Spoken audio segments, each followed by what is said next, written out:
ಇಂದು ನಮ್ಮ ಮೂಲ ಸಂಸ್ಕೃತಿಯನ್ನು ಸಂಪ್ರದಾಯವನ್ನು ಉಳಿಸಿ ಬೆಳೆಸಿಕೊಂಡು ಹೋಗುವಲ್ಲಿ ಹಾಲಕ್ಕಿ ಸಮಾಜದ ದೊಡ್ಡ ಕೊಡುಗೆ ಇದೆ. ಅದರಲ್ಲಿಯೂ ಹನುಮಂತ ದೇವರ ವಿಷಯದಲ್ಲಿ ಎಲ್ಲ ಸಮಾಜದವರನ್ನು ಒಡಗೂಡಿ ಈ ಸಮಾಜದ ಎಲ್ಲಿಲ್ಲದ ಶ್ರದ್ಧೆ ಮಾದರಿಯಾಗಿದೆ. ಇದಕ್ಕೆ ತಾಜಾ ಉದಾಹರಣೆ ಚಂದಾವರ ಸೀಮೆಯ ಹನುಮಂತ ದೇವರ ಸವಾರಿ. ಯಾವುದೇ ಊರಲ್ಲಿ ಹನುಮಂತ ದೇವರ ಪಲ್ಲಕ್ಕಿ ಉತ್ಸವ ಇದ್ದರೂ ಅಲ್ಲಿ ಹಾಲಕ್ಕಿ ಸಮಾಜದವರ ಶ್ರಮವನ್ನು ಗಮನಿಸಬಹುದು.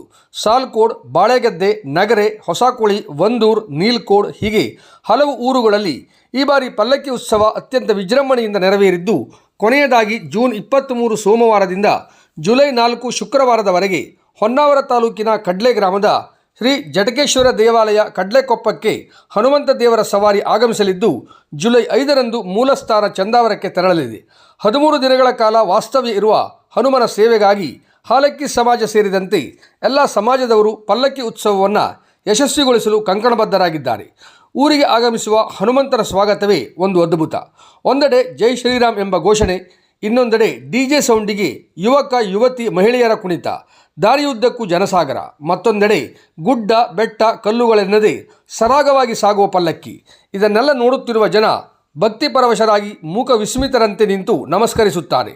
ಪ್ರತಿ ಗ್ರಾಮದಲ್ಲಿ 12 ದಿನಗಳ ಕಾಲ ವಿರಾಜಮಾನವಾಗಿರುವ ಹನುಮಂತ ಪ್ರತಿನಿತ್ಯ ಗ್ರಾಮದ ಹಲವು ಭಾಗಗಳಿಗೆ ಸವಾರಿ ಮೂಲಕ ಹೊರಡುತ್ತಾನೆ.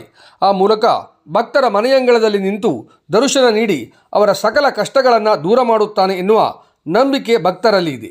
ಪ್ರತಿನಿತ್ಯ ಪಲ್ಲಕ್ಕಿ ಇರುವ ಯಾವುದೇ ಗ್ರಾಮದ ದೇವಾಲಯಗಳಲ್ಲಿ ಅಭಿಷೇಕ, ರುದ್ರಾಭಿಷೇಕ, ಪಂಚಾಮೃತ ಪೂಜೆ, ಅಭಿಷೇಕ ಹೀಗೆ ಹಲವು ಸೇವೆಗಳು ಇರುತ್ತದೆ. 1 ಗಂಟೆಗೆ ಮಹಾಪೂಜೆ ಇರುತ್ತದೆ. ನಂತರ ಪುಡಿ ಪ್ರಸಾದಗಳನ್ನು ಹಚ್ಚುವ ಮೂಲಕ ಭಕ್ತರು ತಮಗೆ ಬೇಕಾದ ಕೆಲಸ ಕಾರ್ಯ, ರೋಗಬಾಧೆ, ಮೋಡಿ ಮಂತ್ರ, ಮನೆ ಜಾಗ, ಬಾವಿ ಜಾಗ, ಮಂಗಳ ಕಾರ್ಯ, ವ್ಯಾಪಾರ ವ್ಯವಹಾರ ಸೇರಿದಂತೆ ಅನೇಕ ವಿಷಯಗಳ ಕುರಿತು ಆಂಜನೇಯನಿಂದ ಅಪ್ಪಣೆ ಪಡೆದು ಸಮಸ್ಯೆಗಳನ್ನು ಬಗೆಹರಿಸಿಕೊಳ್ಳುತ್ತಾರೆ. ಮಧ್ಯಾಹ್ನ 3ರ ಸುಮಾರಿಗೆ ಪಲ್ಲಕ್ಕಿಯಲ್ಲಿರುವ ಹನುಮನಿಗೆ ಪೂಜೆ ಸಲ್ಲಿಸಿ ಅಲ್ಲಿಂದ ಸಂಬಂಧಪಟ್ಟ ಗ್ರಾಮದವರು ಪಲ್ಲಕ್ಕಿಯನ್ನು ಹೆಗಲ ಮೇಲೆ ಹೊತ್ತು ಬೇರೆ ಬೇರೆ ಮಜರೆಗಳಿಗೆ ಸಾಗುತ್ತಾರೆ. ಈ ವೇಳೆ ಗ್ರಾಮಸ್ಥರು ತಮ್ಮ ಮನೆಗೆ ಬರುವಂತೆ ತೆಂಗಿನಕಾಯಿ ಇಟ್ಟು ಕರೆಯುತ್ತಾರೆ.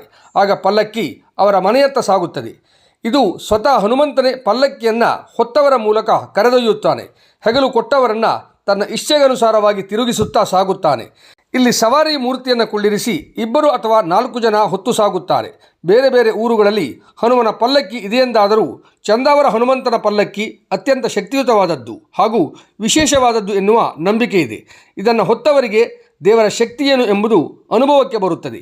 ಈ ಪಲ್ಲಕ್ಕಿಯನ್ನು ಹೊರುವಾಗ ಭಾರವಾಗಿ ಕಂಡರೂ ಹೊತ್ತ ನಂತರ ಅದರ ಅನುಭವವೇ ಬೇರೆ. ಇದು ಹನುಮನ ಮಹಿಮೆ ಎಂದು ಹೇಳಲಾಗುತ್ತದೆ. ಚಂದಾವರ ಸೀಮೆ ಎಂದರೆ 108 ಗ್ರಾಮಗಳ ಅಧಿಪತಿ. ಪ್ರತಿ ವರ್ಷವೂ ಪಲ್ಲಕ್ಕಿ ಮೆರವಣಿಗೆ ಹೋಗುವ ಪ್ರತೀತಿ ಇದೆ. ಕಾರ್ತಿಕ ಅಮಾವಾಸ್ಯೆಯಂದು ಚಂದಾವರದಲ್ಲಿ ವನಭೋಜನವಿರುತ್ತದೆ. ಆ ದಿನದಂದು ಶ್ರೀದೇವರು ನದಿಯ ಸಮೀಪ ಬಂದು ವನಭೋಜನ ಮುಗಿಸಿ ಲಾಲಕ್ಕಿ ಮೆರವಣಿಗೆ ನಡೆಸಲಾಗುತ್ತದೆ.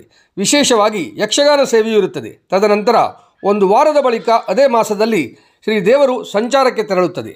ಕಡ್ಲೆ ಗ್ರಾಮಕ್ಕೆ ಆಗಮಿಸಲಿರುವ ಹನುಮಂತ ದೇವರ ಪಲ್ಲಕ್ಕಿ ಉತ್ಸವಕ್ಕಾಗಿ ಸರ್ವ ಸಿದ್ಧತೆಯೂ ನಡೆದಿದೆ. ತಿಂಗಳಿಂದ ಹಗಲಿರುಳೆನ್ನದೇ ಪೂರ್ವ ತಯಾರಿಯಲ್ಲಿ ಗ್ರಾಮಸ್ಥರು ತೊಡಗಿದ್ದಾರೆ.